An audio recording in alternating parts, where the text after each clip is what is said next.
7টি প্রকল্পে $320 কোটি official development assistant বা ওডিএ সই করেছে বাংলাদেশ জাপান। 41তম ওডিএর আওতায় এই ঋণ সহায়তা দিচ্ছে জাপান। দুদেশের মধ্যে এটি সবচেয়ে বড় ঋণ সহায়তা। গতকাল বাংলাদেশ ও জাপানের মধ্যে এই চুক্তি সই হয়। বাংলাদেশের পক্ষে অর্থ মন্ত্রণালয়ের অর্থনৈতিক সম্পর্ক বিভাগের সচিব ফাতিমা ইয়াসমিন ও জাপানের পক্ষে দেশটির ঢাকায় নিযুক্ত রাষ্ট্রদূত ইতো নাওকি এই সংক্রান্ত নোট বিনিময় করেন। এই পর্যন্ত $22 বিলিয়ন সহযোগিতা দিয়েছে জাপান।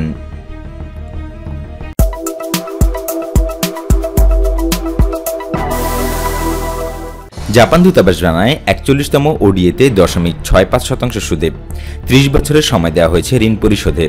সেই সঙ্গে 10 বছরের অতিরিক্ত বা গ্রেস পিরিয়ড সময় দেওয়া হয়েছে। এতে 0.01% পরামর্শ ফি রাখা হয়েছে।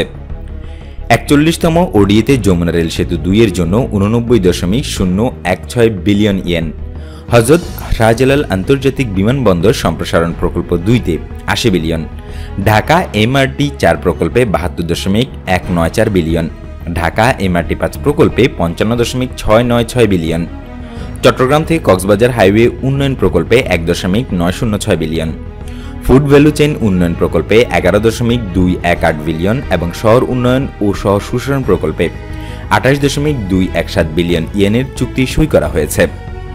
যমুনা রেল সেতু 2 প্রকল্পটি বাংলাদেশের টেকসই উন্নয়ন লক্ষ্য বা এসডিজি 9 অর্জনে সহযোগিতা করবে।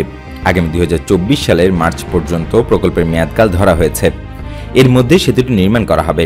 প্রকল্পটির পরামর্শক ও নির্মাণ পর্যবেক্ষক এরই মধ্যে নিয়োগ করা হয়েছে। এছাড়া আন্তর্জাতিক প্রতিযোগিতার মাধ্যমে প্রাথমিক ক্রয় নিয়ে করা দরপত্রের জন্য চুক্তি হয়ে গিয়েছে। বিমানবন্দরের সক্ষমতা এবং ভবিষ্যৎ চাহিদা বিবেচনায় হযরত শাহজালাল আন্তর্জাতিক বিমানবন্দর সম্প্রসারণ প্রকল্পটি নেওয়া হয়েছে। এই প্রকল্পটিও এসডিজি 9 অর্জনে সহযোগিতা করবে। 2024 সালের মার্চ পর্যন্ত প্রকল্পের মেয়াদকাল ধরা হয়েছে। এর মধ্যে বিমানবন্দরটি সম্প্রসারণ করা হবে। ঢাকা শহরের যানজট দূর করা এবং বায়ুদূষণ কমিয়ে আনতে ঢাকা এমআরটি 4 প্রকল্প নেওয়া হয়েছে। এটি এসডিজি 9 ও 11 অর্জনে সহযোগিতা করবে। 2022 সালের ডিসেম্বরের মধ্যে প্রকল্প সমাপ্ত করার লক্ষ্য নির্ধারণ করা হয়েছে। এমআরটি 5 প্রকল্প এসডিজি 9 ও 11 অর্জনে সহযোগিতা করবে। 2029 সালের নভেম্বরের মধ্যে প্রকল্প সমাপ্ত করার লক্ষ্যমাত্রা নির্ধারণ করা হয়েছে। মাতারবাড়ি বন্দর ও চট্টগ্রামের মধ্যে যোগাযোগ উন্নয়নে চট্টগ্রাম কক্সবাজার হাইওয়ে উন্নয়ন প্রকল্প নেওয়া হয়েছে। এই প্রকল্প এসডিজি 3 ও 9 অর্জনে সহযোগিতা করবে বাংলাদেশকে। খাদ্য নিরাপত্তা, খাদ্য প্রক্রিয়াকরণ, কৃষি ও খাদ্য প্রক্রিয়াকরণ ব্যবসায় দক্ষতা উন্নয়ন এবং কৃষি ব্যবসা ও খাদ্য প্রক্রিয়াকরণ শিল্পে ঋণ সহযোগিতা উন্নয়নে ফুড ভ্যালু চেইন উন্নয়ন প্রকল্প নেওয়া হয়েছে। এটি এসডিজি 1, 2 ও 8 অর্জনে সহযোগিতা করবে।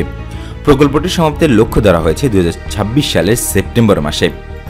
নির্দিষ্ট শহরে সুশাসন উন্নয়নে অবকাঠামো উন্নয়নের জন্য শহর উন্নয়ন ও শহর সুশাসন প্রকল্প নেওয়া হয়েছে। এটি টেকসই লক্ষ্যমাত্রা 11 অর্জনে বাংলাদেশকে সহযোগিতা করবে। এই প্রকল্পের মেয়াদকাল ধরা হয়েছে 2026 সালের জুন মাস পর্যন্ত। আর এই সবটাই করা হবে জাপানের ঋণ সহায়তায়।